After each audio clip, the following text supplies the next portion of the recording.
Hello everyone, Lord Kleine is back, and this week we will do something out of the line for this channel. And instead of 5D chess lore theories, we will talk about the game overall in this series. Game Freak, if you will. Well, I think that fits. Today, I would like to talk about my overall feelings about World of Warcraft as an 8 years WoW player. Without further ado, let's dive into the video.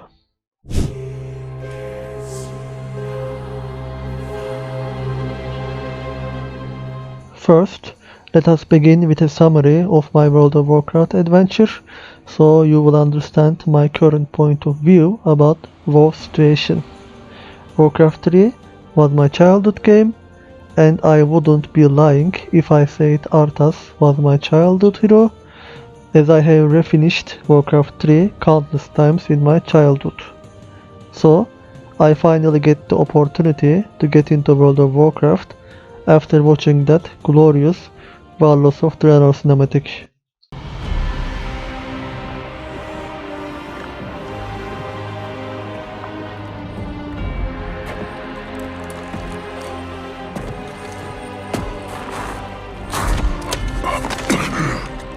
This was not our destiny.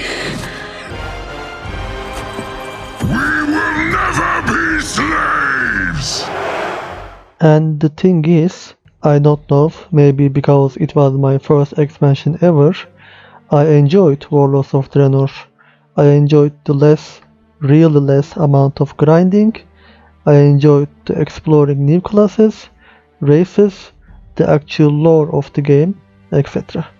Then Legion came, and I have to say that nothing, not even Shadowlands, could surpass the hype of Legion for me.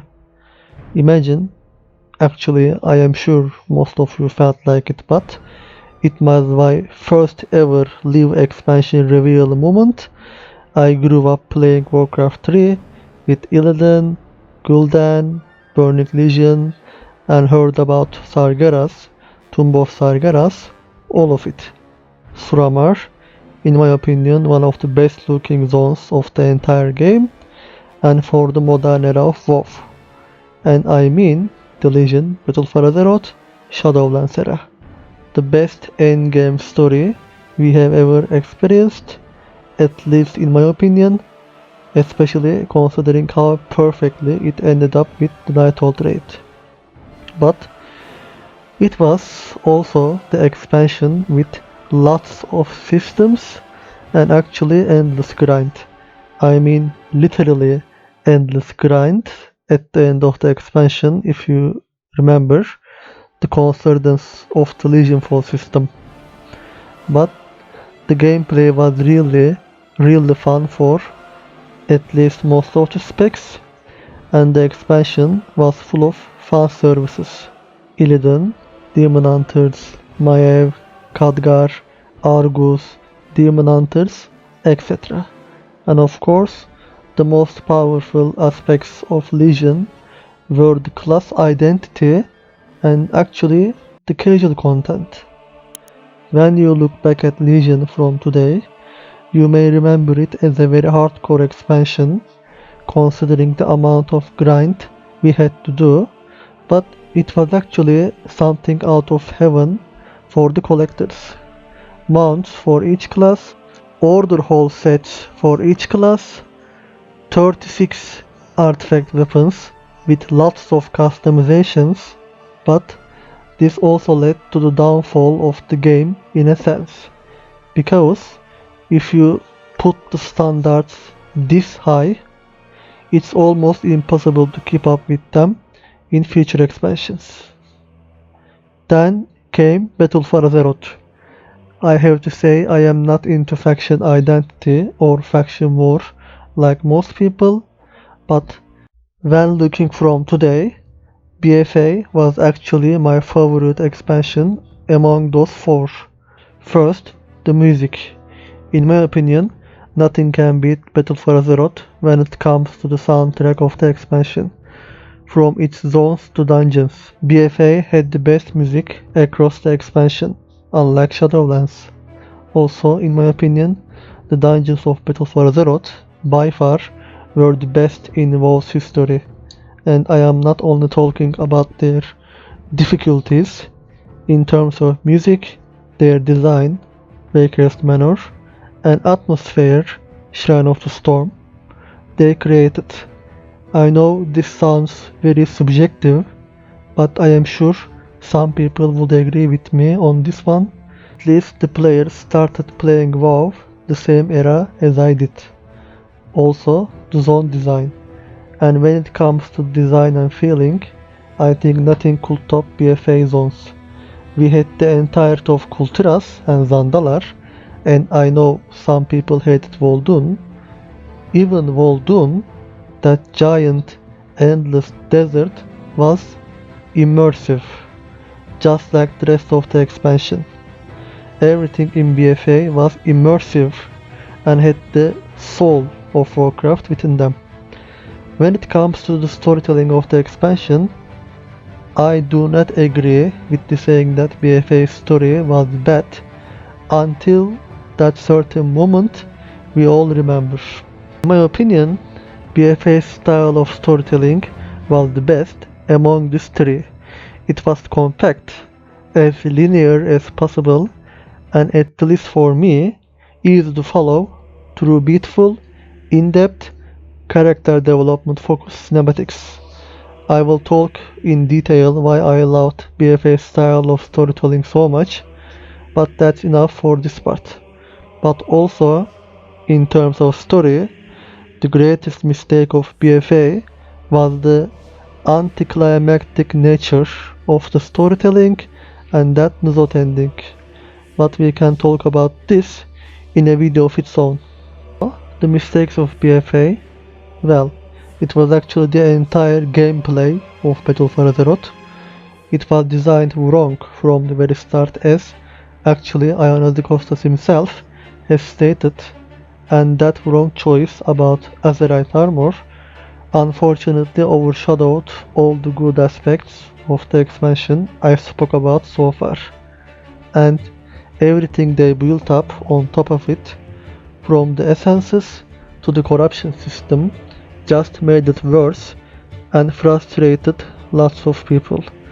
I agree with people's frustrations here, and as the downside of what I told you about Legion, that very high standards led them to abandon the idea of tier sets during BFA, only to return to the system 4 years later.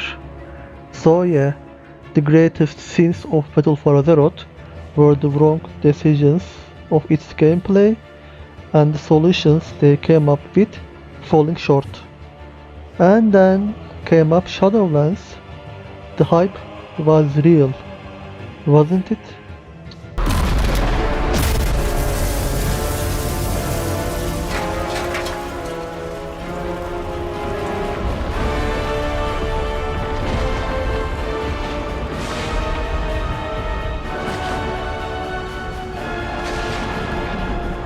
And I will set us all free.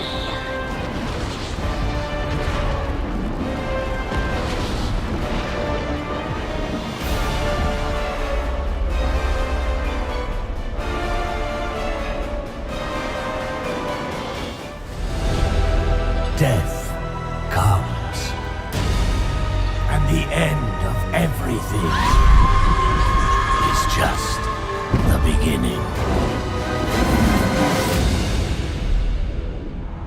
It felt like a culmination of everything we saw since Legion. There were the warnings of Nuzot about Shadowlands during Battle for Azeroth, such as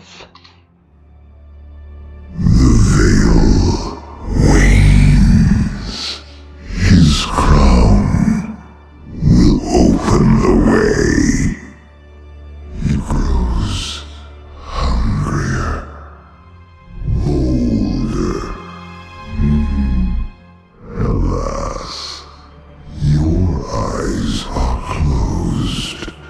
Well, I will try to be as straight as possible in this section. Shadowlands did not feel like Warcraft most of the time, if not always.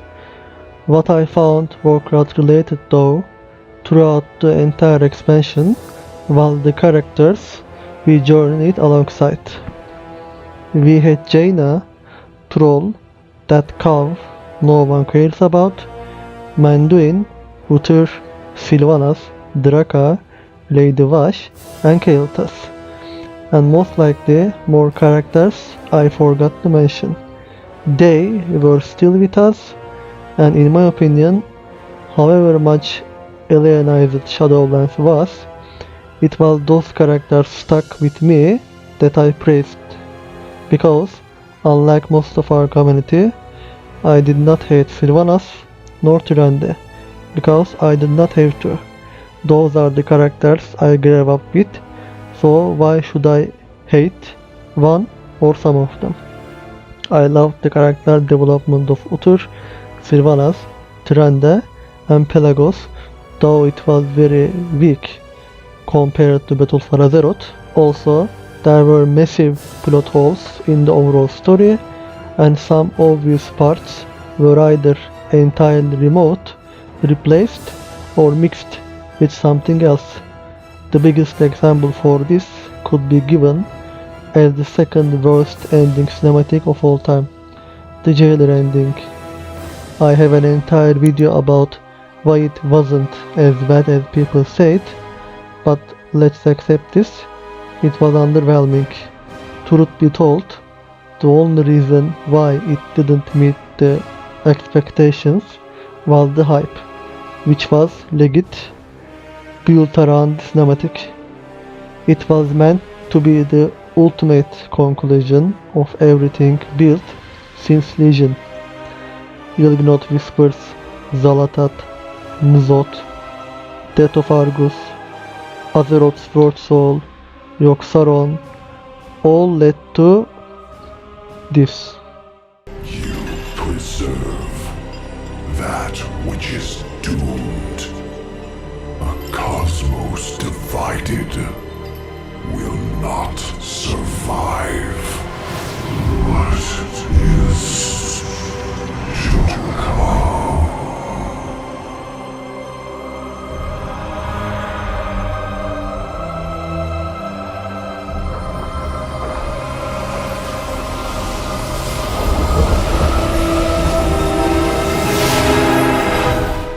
I mean, this could be an epic moment if this wasn't supposed to be a climax point of everything Blizzard built for 6 years. We deserve to know what is to come, or at the least, a better, longer cinematic. To give a direct example, we deserved an ending equal to Legion ending. It was one of the best endings of Warcraft history. We deserved a longer, more action-packed cinematic with oh shit moments. But this will be a video of its own. Blizzard had this anticlimactic ending problem since Battle for Azeroth. Even this ending screams that there was actually a 9.3 was planned, and we were supposed to see an actual Zova's Judgment cinematic instead of this. But we must admit the fact that amidst the pandemic and all that chaos of, sexual harassment allegations and stuff, I praise the developer team managed to finish Shadowlands as good as possible. And yes, I have a lot of faith in the current narrative team led by Steve Denizer, unlike most of you, because as we have learned that he wasn't actually the lead narrative designer until the very late production of Shadowlands. This arc we talked about, this cosmic arc, was actually the combined work of almighty Chris Metzen and Alex Apresiabi, that both of them had to leave the company before they could finish this properly.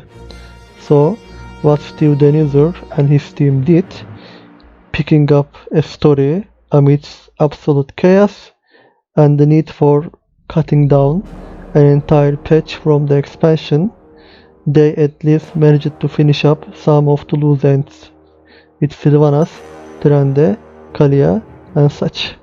We will talk about more in detail how Blizzard should go forward in terms of storytelling with Dragonflight and beyond, and what could have been cut down from the story. But to summarize in a few sentences, Anduin feels like an actual end boss of his own, and he is the most nerfed boss of modern WoW. I think even this says that Anduin was supposed to be the end boss of Sepulchre in 9.2, and Lords of Dread, Rigalon and Zovaal could be the final bosses of the next and final patch of Shadowlands. We will speculate in another video what that mysterious 9.3 could have been. But for today, we are done. Thanks for listening to my Warcraft adventure and my overall thoughts of the current state of WoW. I am real hopeful for the vibes of Dragonflight. I love dragons, titans, elementals, and old gods. But I hope they would not go straight away from the cosmic stuff, but rather make us feel the presence of something big in the background, unlike Shadowlands. And I believe there is nothing wrong for Dragonflight to release this year, as it has no big complex systems with lots of tuning and errors. I think they can easily deal with tier sets and talent trees in these 6 months. I guess I will finally have the chance to play an expansion like Warlords of Draenor again, alt friendly and a lot less mandatory grind. Thanks for listening. If you liked the video, please subscribe and share the video. Until next time, goodbye.